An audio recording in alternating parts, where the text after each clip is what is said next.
Hello everyone, welcome to the current affair logics channels. आज हम पढ़ने वाले हैं संविधान में जो जरूरी महत्वपूर्ण संशोधन हुए, इम्पोर्टेंट अमेंडमेंट्स हुए हमारे कॉन्स्टिट्यूशन में, उसके बारे में। तो उससे पहले कुछ बेसिक चीज़ों का हमें नॉलेज होना चाहिए, जैसे कि संविधान के पिता कौन थे, किसने बनाया संविधान। तो हमारे इंडिया में संविधान के पिता कौन थे, that is father of constitution is doctor Bhimrao Ambedkar को हम संविधान का जनक, संविधान का पिता मानते हैं। और ये संविधान बन के हमारा तैयार कितने टाइम में हुआ, तो ये लगभग 2 साल 11 महीने 18 दिन में बन के तैयार हुआ। और जब ये बनाया गया शुरू में, तब इसमें टोटल आर्टिकल्स कितने रखे गए, 395 लगभग आर्टिकल्स रखे गए, और शेड्यूल थे 8 हमारे। लेकिन अब शेड्यूल्स बढ़ के कितने हो गए हैं, 12। और पार्ट्स जब पूछ ले एग्जाम में कितने पार्ट्स हमारे कॉन्स्टिट्यूशन में, तो 25 जो पार्ट्स हैं हमारे कॉन्स्टिट्यूशन में। और अमेंडमेंट्स, संशोधन आज टिल डेट आज तक कितने हो चुके हैं, लगभग 106 के आसपास हमारे कॉन्स्टिट्यूशन अमेंडमेंट्स हो चुके हैं, 106। तो देखिए, आज हम पढ़ने वाले हैं कुछ इंपॉर्टेंट अमेंडमेंट्स जो कि एग्जाम्स में बार बार पूछे जाते हैं। और अगर आपको इसका टेलीग्राम में लिंक मिल जाएगा, हमारे टेलीग्राम जो चैनल है, आपको इसका डिस्क्रिप्शन में लिंक मिलेगा वीडियो के, तो वहाँ पे जाके इसका पीडीएफ आप डाउनलोड कर सकते हैं। तो सब चलिए पढ़ते हैं हम। फर्स्ट अमेंडमेंट एक्ट, जो पहला संविधान संशोधन हुआ, वो 1951 1995 में हुआ। तो उसमें देखिए, एक 9th शेड्यूल, शुरू में बने तब 8 शेड्यूल थे, 9वां शेड्यूल ऐड किया गया लैंड रिफॉर्म्स को लेकर। ठीक है, लैंड रिफॉर्म्स को लेके ये 9th शेड्यूल ऐड किया गया, उसमें हम लैंड रिफॉर्म्स लेके आए। और then 3 more grounds restrictions on article 19, freedom of speech and expression were added. और आर्टिकल 19(1) ऐड करके उसमें फ्रीडम ऑफ स्पीच और एक्सप्रेशन ऐड किए गए। उसके तहत public order, friendly relation with foreign states and incitement of offence, ये चीज़ें, 3 चीज़ें और ऐड की गई इस अमेंडमेंट के तहत। तो हमें जैसे जैसे कानून में सुधार की जरूरत पड़ी, हम अमेंडमेंट्स करते गए, संविधान में संशोधन करते गए, जैसे जैसे डेवलपमेंट हुआ। तो 9th जैसे शेड्यूल ऐड किया, वैसे ही हमने बाकी के और शेड्यूल्स भी ऐड किए। तो 9th के बाद जैसे हमने 10th शेड्यूल ऐड किया, तो उसमें एंटी डिफेक्शन लॉ लेके आए हम। 52nd कॉन्स्टिट्यूशन अमेंडमेंट किया हमने 1985 में। दैन 11th जो शेड्यूल हमने जोड़ा, उसमें panchayat becomes the part of government constitution. Panchayats को हमने हिस्सा बना लिया, मैंने कॉन्स्टिट्यूशन को 11th शेड्यूल ऐड करके। 12th में म्यूनिसिपलिटीज़ को ऐड करके बना लिया, जो हम आगे पढ़ेंगे। 74th और 73rd कॉन्स्टिट्यूशनल अमेंडमेंट हुए 92 में। तो देखिए, 7th जो अमेंडमेंट एक्ट 1956 में जब किया हमने, तो इसमें क्या हुआ, abolition the existing classification of states to 4 parts, 4 parts में बांटा गया एंड रिकॉग्नाइज देम।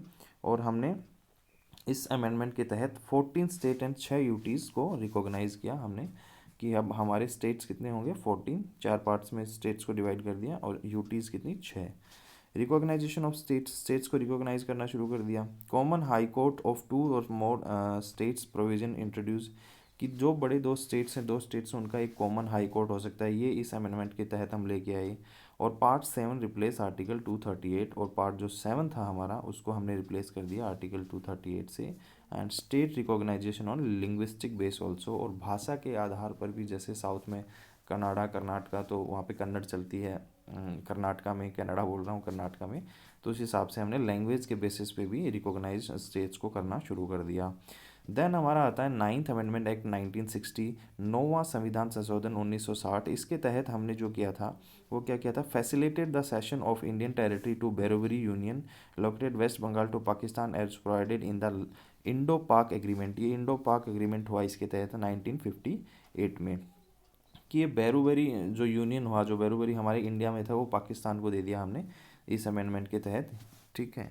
देन हमारा आता है 10th अमेंडमेंट एक्ट 1961 में, 10वां संविधान संशोधन। इसमें हमने दादरा नगर एंड हवेली या यूनियन टेरिटरी की तरह इसको मानने लगे हम, और जो कि पुर्तगीज़ के पास थे पहले। 1987 में गोवा जो हमारा है, वो 25th स्टेट बना इस अमेंडमेंट के तहत। ठीक है, हम गोवा को कब स्टेट मानने लगे, 1987 में, 25वां जो हमारा स्टेट बना था गोवा। तो ये कुछ इंपॉर्टेंट इन्फॉर्मेशन आपको पता होनी चाहिए।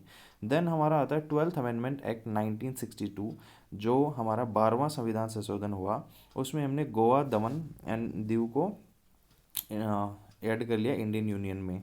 फिर 13 अमेंडमेंट एक्ट आता है 1962 में, ये बहुत इंपॉर्टेंट है। State of Nagaland form with special protection under article, जो नागालैंड को एक स्पेशल प्रोटेक्शन दिया गया आर्टिकल 371A के तहत, और Nagaland becomes the 16th new state. Nagaland को हमने 16वां नया स्टेट की तरह ऐड कर लिया। सबसे पहले कितने, ठीक है, ऐसे ऐसे हमने ऐड किया इनको। 14th अमेंडमेंट एक्ट आया उसके बाद, इसमें क्या हुआ, incorporated Puducherry in the union, Puducherry को ऐड किया, Puducherry become the UT before it came under France. पहले ये फ्रांस के अंडर आता था पुडुचेरी जो है हमारा, लेकिन इस अमेंडमेंट के तहत 14th अमेंडमेंट एक्ट 1962 के तहत हमने पुडुचेरी को एक एज ए इंडियन यूनियन में ऐड कर लिया, स्टेट की यूटी की तरह हम इसको रिकॉग्नाइज करने लगे। 8th अमेंडमेंट एक्ट आया हमारा 8th नहीं 18वां 1966 में। तो इसमें हरियाणा सेपरेट हुआ, कैसे, पंजाब से सेपरेशन हो गया। हरियाणा का सेपरेट हुआ पंजाब से, वो कब निकला पंजाब से हरियाणा, 1966 में। नेक्स्ट देखिए हमारा आता है 21st अमेंडमेंट एक्ट 1967। इसमें जो 21वां संशोधन हुआ उसमें include Sindhi as the 15th language in 8 schedules. तो सिंधी को हमने 15 languages in the 8 schedule, 22 languages, अब हमारी 22 लैंग्वेजेस हैं, और हमने सिंधी को इंट्रोड्यूस कर लिया। पहले बेसिक हमारी 15 लैंग्वेज थी, उसमें सिंधी भी इंक्लूड कर ली हमने 21st अमेंडमेंट एक्ट के तहत 1967 में। फिर हमारा 24th अमेंडमेंट एक्ट आता है 1971 में। Made it compulsory for the president to give his assent to constitutional amendment bill, extends the power of parliament to amend constitution including fundamental rights. तो ये हमने ऐड किया 24th अमेंडमेंट एक्ट में। फिर हमारा आता है 26th अमेंडमेंट एक्ट 1971 में, 26वां संविधान संशोधन। उसमें हमें abolition the privy privy pores and privileges of the former ruler of princely states. जैसे हमारे प्रिंसली स्टेट्स थे तो उनकी कुछ डिमांड्स थी कि हमें कुछ फंड दिया जाएगा गवर्नमेंट की तरफ से, लेकिन ये 26th अमेंडमेंट एक्ट करके हमने 1971 में उसका अबोलिशन कर दिया कि आपको अब कोई एक्स्ट्रा फंड नहीं दिया जाएगा, ठीक है। ये हमने किया 26th अमेंडमेंट एक्ट लेके आए तब उस टाइम पे। फिर हमारा आता है 36th अमेंडमेंट एक्ट 1975 में। भाई देखिए 36th अमेंडमेंट एक्ट हुआ इसमें 1975, सिक्किम इंक्लूडेड एज, सिक्किम जो हमारा था उसको इंडियन स्टेट की तरह हम रिकॉग्नाइज करने के लिए उसको हमने ऐड कर लिया, कब, 1975 में। Full made Sikkim a full fledge state of Indian union. तो फिर हमारा इंपॉर्टेंट जो संविधान संशोधन होता है वो होता है 38th अमेंडमेंट एक्ट 1975 में। ये हमारा आया, made the declaration of emergency by the president non justiciable. तो इसमें डिक्लेरेशन हुआ इमरजेंसी का 1975 में। फिर हमारा ये जो इमरजेंसी के दौरान हमारा अमेंडमेंट हुआ था, ठीक है। फिर हमारा आता है 42nd अमेंडमेंट एक्ट 1976, 42वां संविधान संशोधन। ये बहुत इंपॉर्टेंट है, बार बार एग्जाम्स में पूछा जाता है, तो इसको आप ध्यान से सुनिए। इसको मिनी कॉन्स्टिट्यूशन भी कहा जाता है। इसमें 3 नए वर्ड्स ऐड किए गए 42वें संविधान संशोधन के तहत, socialist, secular and integrity in the preamble जो हमारा था। Fundamental duties by the citizens, new part 4A बनाया गया, उसमें ऐड की गई फंडामेंटल ड्यूटीज़ कुछ, ठीक है। फिर हमारे कुछ न्यू DPSPs और नए आर्टिकल इंट्रोड्यूस किए गए 42nd अमेंडमेंट के तहत। आर्टिकल 39 जिसमें to secure opportunities for the healthy development of childrens. Article 39A में to promote equal justice and provide free legal aid to poor, मतलब जो गरीब थे उनको फ्री लीगल एड दी जाएगी, मदद की जाएगी, और इक्वल जस्टिस को प्रमोट किया जाएगा। आर्टिकल 43A में क्या हुआ, to take steps to secure the participation of workers in the management of industries. Industries में जो वर्कर्स होते हैं उनका पार्टिसिपेशन करना कि कौन किस लेवल पे काम करेगा, वो आर्टिकल 43 के तहत हमें लगा। आर्टिकल 48 हुआ, to promote and improve the environment and the safeguard forest and wildlife. Safeguard forest और वाइल्ड लाइफ, जंगलों के लिए और उनका इम्प्रूवमेंट, इन्वायरमेंट में इम्प्रूवमेंट के लिए हम आर्टिकल 48A हमने इंट्रोड्यूस किया 42nd कॉन्स्टिट्यूशन अमेंडमेंट 1976 के तहत, ठीक है भाई। फिर हमारे transfer 5 subjects of the state list to concurrent list. 5 ऐसे सब्जेक्ट्स हैं जो हमारे स्टेट लिस्ट में काउंट किए जाते थे, उनको हमने इस 42nd अमेंडमेंट के तहत कॉन्करेंट लिस्ट में डाला। देखिए पहला था education, forest, weight and measure, protection of wild animals and birds, administration of justice. इन सबको हमने डाल दिया किसमें, कॉन्करेंट लिस्ट में डाल दिया स्टेट लिस्ट से 42nd अमेंडमेंट के तहत। Provided for the creation of all Indian judicial review हमने लेके आना था, लेकिन वो अब तक लागू नहीं हुआ, लेकिन इसके बारे में अमेंड हो चुका है। Raise the term of Lok Sabha state legislative assemblies from 5 to 6, और 42nd कॉन्स्टिट्यूशन अमेंडमेंट के तहत हमने जो हमारा लेजिस्लेटिव असेंबलीज़ का था, वो लोकसभा और स्टेट लेजिस्लेटिव असेंबली का समय 5 साल का, वो टेन्योर बढ़ा के हमने कितना कर दिया, 6 साल कर दिया इसके अंदर। फिर हमारा आता है इसके बाद 44th अमेंडमेंट एक्ट 1978, 42nd के बाद 44th आता है। उसमें हमने क्या किया, रीस्टोर द ओरिजिनल टर्म, जो लोकसभा का पहले 5 साल था लेजिस्लेटिव असेंबली का टाइम पीरियड, वो हम वापस 5 ईयर लेके आ गए 6 से। फिर replace the term internal disturbance by armed rebellion in respect of national emergency, national emergency के रेस्पेक्ट में हमने जो इंटरनल डिस्टर्बेंस टर्म थी उसको हमने रिप्लेस कर दिया आर्म रिबिलियन से। Made the president to declare a national emergency on the written, और नेशनल इमरजेंसी लिखित में होगी, ये हमने प्रेसिडेंट को इस अमेंडमेंट के तहत लेके आया गया। Delete the right to property from the list of fundamental rights, जो राइट टू प्रॉपर्टी था उसको फंडामेंटल जो राइट्स थे उनकी लिस्ट से डिलीट किया गया। Made it only a legal right, उसको एक लीगल राइट बनाया गया आर्टिकल 300A के तहत। Provide the functional right granted by article 20, provided the fundamental rights guaranteed bye article 20 से 21 can not be suspended during the national emergency. और 44th amendment act 1978 के तहत हम ये भी लेके आए कि आर्टिकल 20 और 21 है जो कि बिल्कुल भी नेशनल इमरजेंसी के दौरान बैन नहीं हो सकता, बंद नहीं हो सकता। ठीक है, फिर हमारा आता है 42nd अमेंडमेंट एक्ट 1985, जो कि एंटी डिफेक्शन लॉ, ये एंटी डिफेक्शन लॉ आया हमारा कौन सा, 42nd कॉन्स्टिट्यूशनल अमेंडमेंट। तो ये शेड्यूल 10 में आता है हमारा एंटी डिफेक्शन लॉ, शायद कौन से शेड्यूल में, 10th शेड्यूल में, 10th शेड्यूल में एंटी डिफेक्शन लॉ आया। फिर हमारा 61st अमेंडमेंट एक्ट 1989 में आया, रिड्यूस द वोटिंग एज, जो हमारी 21 से 18 कर दी गई। 21 साल जो वोटर्स वोट कर सकते थे अडल्ट, वो 21 साल में कर सकते थे, उसको रिड्यूस करके घटा के कितना 18 साल तक कर दिया गया for the Lok Sabha and state legislative assembly. तो ये 21 से 18 एज की गई कब, वोटर्स की, 61st अमेंडमेंट एक्ट 1989 के टाइम पर। देन हमारा आता है 69th अमेंडमेंट एक्ट 1991, जो 69th अमेंडमेंट हुआ, ये according to a special status to the union territory of Delhi by designing it as a national capital territory, जो दिल्ली था उसको एक नेशनल कैपिटल टेरिटरी घोषित किया गया।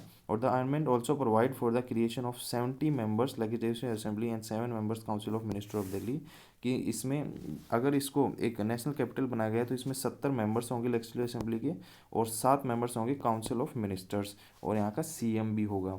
तो ये सब हमारा अमेंडमेंट 69th अमेंडमेंट एक्ट हुआ 1991 में, उसके तहत हम लेके आए कि दिल्ली को एक नेशनल कैपिटल बनाया जाएगा। फिर हमारा आता है 71st अमेंडमेंट एक्ट हुआ 1992 में, included Konkani, Manipuri and Nepali language को ऐड किया गया 8th शेड्यूल में। और पहले हमारी बेसिक 15 शेड्यूल्स थे, तो फिर हमारा शेड्यूल्स 8th शेड्यूल था, उसमें ये था कि कोंकणी, मणिपुरी और नेपाली लैंग्वेज को ऐड किया गया जाएगा। और जो बेसिक पहले 15 लैंग्वेजेस थे वो बढ़ के 3 ऐड होने के बाद 18 हो गई, इंक्रीज टू 18। फिर हमारा हुआ 73rd अमेंडमेंट एक्ट 1992 में, granted constitution state to the Panchayati Raj institutions, इसमें पंचायती राज को इंट्रोड्यूस किया गया 73rd अमेंडमेंट एक्ट के तहत। और ये शेड्यूल में कौन से में आता है, ये हमारे 11th शेड्यूल में आता है। ठीक है भाई, पार्ट 11 और शेड्यूल 11। फिर हमारा 74th अमेंडमेंट एक्ट 1992 आया, granted constitution states a promotion to urban local bodies. For this purpose the amendment had added a new part 9th A को इंट्रोड्यूस किया गया। 18 functional items of the municipalities, जो 18 functional items थे municipalities की, वो add की गई 12th schedule के अंदर। ठीक है, 12वां शेड्यूल आया कौन से अमेंडमेंट के तहत, 1992 74th अमेंडमेंट के तहत। फिर हमारा नेक्स्ट आता है 77th amendment act 1995। 7th amendment संशोधन हुआ, उसमें क्या था, प्रोवाइडेड फॉर रिजर्वेशन दिया गया, promotion in government jobs for the schedule tribe और शेड्यूल कास्ट को, जो हमारा रिजर्वेशन दिया गया है वो 77th अमेंडमेंट के तहत दिया गया। फिर हमारा आता है 84th अमेंडमेंट एक्ट 2001, इसमें क्या हुआ था, extend the ban on the readjustment of seats of Lok Sabha and legislative assembly for another 25 years with the same object increasing population limiting measure. Population को कंट्रोल करने के लिए इसमें कुछ सुधार किए गए थे। In other words, the number of seats in Lok Sabha and assemblies to be remain same till 2026। की पॉपुलेशन बढ़ गई है तो नंबर ऑफ सीट्स भी बढ़ेंगी, लेकिन इस अमेंडमेंट के तहत ये डिसाइड किया गया कि Lok Sabha and the assemblies are remain same till 2026 की सीटें उतनी रहेंगी। फिर हमारा आता है 86 अमेंडमेंट एक्ट 2002। 2002 में 86 अमेंडमेंट होता है। उसमें क्या किया जाता है कि एलिमेंट्री एजुकेशन, जो जरूरी एजुकेशन है, was made a fundamental right. Free and compulsory education to the children. Free और कंपलसरी एजुकेशन दी जाएगी 6 से 14 साल के बच्चों को आर्टिकल 21A के तहत। और एक फंडामेंटल ड्यूटी आर्टिकल 51 के अंडर ऐड की गई, it shall be the duty of every citizen of India who is parent और guardian to provide opportunity to education to his child. कि जो भी पेरेंट्स हैं उनकी ये एक फंडामेंटल ड्यूटी बनती है कि वो एक अपने बच्चे को कंपलसरी एजुकेशन है वो प्रोवाइड करवाए। ये हमारा आर्टिकल 51 में ऐड किया गया फंडामेंटल ड्यूटी है। Change the subject matter of article 45 in DPSP child care 0 to 6 years. ये सब ऐड किया गया इस अमेंडमेंट के तहत। ठीक है, तो सबसे इंपॉर्टेंट की पूछा जाता है कि 6 से 14 साल के बच्चों को आर्टिकल 21 में ये कंपलसरी होता है कि उनको फ्री एंड एजुकेशन दी जाएगी। ठीक है भाई। फिर हमारा आता है 89th अमेंडमेंट एक्ट 2003 में आता है हमारा। इसमें क्या होता है कि national commission for scheduled caste के लिए national commission and national commission for scheduled tribes article 338A and 338 में डाला गया। क्यों, पहले क्या था इसमें, bifurcated the combined national commission for scheduled caste and scheduled tribes into 2 separate bodies. पहले ये एक में थे, फिर इनको अलग अलग बॉडीज़ में डाला गया, schedule tribe and schedule caste को। देन हमारा आता है 91st अमेंडमेंट एक्ट 2003 में 91st अमेंडमेंट होता है। उसमें क्या होता है कि the total number of ministries included the prime minister को मिला के in the central council of ministers shall not exceed 15% to the strength of Lok Sabha. की स्ट्रेंथ नहीं बढ़ी जाएगी, नहीं बढ़ाई जाएगी प्राइम मिनिस्टर को मिलाते हुए लोकसभा की। A member of either house, किसी भी हाउस का मेंबर है, state legislative belong to any political party who is disqualified, जो कि डिसक्वालीफाई हो चुका है on the ground of defection, shall also be disqualified to be appointed as minister. तो वो डिसक्वालीफाई हो जाएगा मिनिस्टर बनने के लिए एनी पॉलिटिकल पोस्ट, किसी भी पॉलिटिकल पोस्ट के लिए। फिर हमारा आता है 92nd अमेंडमेंट एक्ट 2003 में 2003 में आता है। इसमें इंक्लूड 4 लैंग्वेज, 4 लैंग्वेज और जोड़ी गई, बोधो, डोगरी, मैथिली एंड सैंथाली। और अब बढ़ के हमारी 18 से लैंग्वेज कितनी होगी, 22 होगी। ये देखिए 22 लैंग्वेज हो चुकी है। ये कौन सा शेड्यूल अमेंडमेंट था, 92nd अमेंडमेंट एक्ट। फिर हमारा था 97th अमेंडमेंट एक्ट 2011 में। इसको नलीफाई कर दिया। नलीफाई क्यों कर दिया, क्योंकि gave constitutional status to cooperative societies को कॉन्स्टिट्यूशनल स्टेटस दे दिया जाएगा। It made the right to from cooperative societies fundamental right. Article 19 में it include a new directive principle of state and policy to promote करने के लिए cooperative societies को। Article 45 new part 9B in the constitution which is entitled the cooperative society. तो ये हमारा ban कर दिया गया, सुप्रीम कोर्ट ने नहीं माना ये हमारा। फिर हमारा आता है 99th अमेंडमेंट एक्ट 2014। ये भी नलीफाई हो गया, ये भी नहीं पास हुआ। Replace the collegium system of appointing जज, की जज को अपॉइंट करने का के लिए एक बॉडी नियुक्त की जाएगी, वो नेशनल जुडिशियल अपॉइंटमेंट कमीशन। तो इसको नलीफाई कर दिया गया कि ये नहीं हो सकता अमेंडमेंट पास। फिर हमारा रीसेंट अमेंडमेंट हुआ है, जो कुछ रीसेंट अमेंडमेंट अभी हाल ही में हुए हैं उनके बारे में हम डिटेल में पढ़ने वाले हैं। कि रीसेंट में देखो 2015 में 100th कॉन्स्टिट्यूशन अमेंडमेंट एक्ट आया। वो land boundary agreement 1974 between India and Bangladesh के बीच में लैंड बाउंड्री एग्रीमेंट हुआ, उसके ऊपर ये अमेंडमेंट हुआ। 16 मई 1974 इंदिरा गांधी एंड शेख मुजीबुर रहमान, इन्होंने ये एग्रीमेंट लेके आई to pursue this exchange of some enclave between India and Bangladesh. Bangladesh to India 51 enclaves, India to Bangladesh 111 enclaves from the territory of Assam, West Bengal and Meghalaya. तो ये अमेंडमेंट 100th हुआ 2015 में। उसमें ये सब बातें रखी गई। देन हमारा आता है 101 कॉन्स्टिट्यूशनल अमेंडमेंट एक्ट 2016 में 101। उसमें क्या होता है, introduction of goods and service act GST को इंट्रोड्यूस किया गया है 101वें 101 फर्स्ट कॉन्स्टिट्यूशनल अमेंडमेंट के तहत जीएसटी को लाया गया 2016 में। जीएसटी कब आया? 2016। फिर हमारा उसके बाद नेक्स्ट आता है 102वां कॉन्स्टिट्यूशनल अमेंडमेंट एक्ट 2018। तो 102nd कॉन्स्टिट्यूशन जो संविधान में संशोधन हुआ 102वां, उसमें क्या था, constitutional status was provided to the national commission for the backward class. जो बैकवर्ड क्लास थी उसको एक नेशनल वो दिया जाएगा, स्टेटस, कॉन्स्टिट्यूशन स्टेटस दिया जाएगा। इंस्टेड आर्टिकल 338 एनसीबीसी एंड 342 ये सब इंट्रोड्यूस किया गया इसमें 2018 में। फिर 103वां कॉन्स्टिट्यूशनल अमेंडमेंट संविधान संशोधन हुआ 2019 में। उसमें क्या था, 10% कोटा फॉर ईडब्ल्यूएस। जो ईडब्ल्यूएस लेके आएगा, जैसे ओबीसी को कोटा मिलता है 5%, वैसे जनरल को कुछ नहीं मिलता तो ये ईडब्ल्यूएस लेके आए भी, जो जनरल कैटेगरीज में जो पिछड़े वर्ग में आते हैं उनके लिए 10% कोटास प्रोवाइड किया जाएगा। ये हम लेके आए आर्टिकल नहीं, एक अमेंडमेंट 103वें 2019 में, ठीक है, 103rd कॉन्स्टिट्यूशनल अमेंडमेंट के तहत। देन हमारा आता है 104th अमेंडमेंट एक्ट 2020 में हम ये इंट्रोड्यूस लेके आए हम कि extension of reservation for SC and ST in Lok Sabha and state legislative assembly for 10 years till 25 जनवरी 2030। ये चीज़ हम लेके आए। Remove the reverse seats of Anglo Indian community in the Lok Sabha and state assemblies. जो एंग्लो इंडियंस हैं उनका रिमूवल होगा seats का, ठीक है, ये हम 104वें में लेके आए। देन हमारा आता है 105th अमेंडमेंट एक्ट 2021 में 105वां आता है। इस amend provides added by the 102nd amendments, ठीक है, ये प्रोविजंस एडेड बाय, ये अमेंड्स प्रोविजन, जो अमेंड करता है प्रोविजंस ऐड किए गए 102वें अमेंडमेंट के तहत। State can maintain the state list of backward class before only president can do after discussion with governor. And फिर है कि it's restore the state government power to prepare the socially and educationally backward class list. फिर हमारा 106th amendment act आता है 2023 में। इसमें क्या होता है, this was the women's reservation bill हम घोषित करते हैं, वुमेन का रिजर्वेशन बिल लेके आते हैं 2023 में, which reserve 1/3 of the seats of the women. एक बटा 3 सीट्स रिजर्व होंगी वुमेन्स के लिए लोकसभा में, स्टेट लेजिस्लेटिव असेंबली में एंड द लेजिस्लेटिव असेंबली और national people territory of Delhi के अंदर, ठीक है भाई। देखिए हमारा क्वेश्चन है अमेंडमेंट्स के ऊपर, जो ये आप इसका जवाब आप देंगे कि इसका आंसर क्या होगा। Which amendment has made the right to education fundamental rights. तो कौन सा ऐसा अमेंडमेंट हुआ जिसने हमें राइट दिया, फंडामेंटल राइट दिया, एजुकेशन ऑफ फंडामेंटल राइट दिया।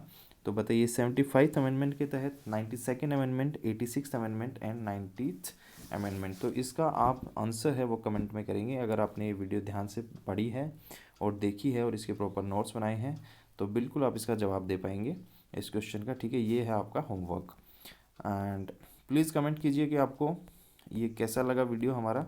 और इसका जो टेलीग्राम चैनल है, हमारा टेलीग्राम चैनल है, उसमें आपको इस वीडियो की पीडीएफ मिल जाएगी। इसका पूरा प्रॉपर पीडीएफ होगा, उसको प्रिंट आउट कीजिए। आपको लिखने का भी जरूरत नहीं है, इतना सब तो ईजी हो गया है भाई। अब भी नहीं पढ़ोगे तो कब पढ़ोगे, ठीक है। So thank you so much for watching the class and please do like, share and subscribe the channel. Thank you.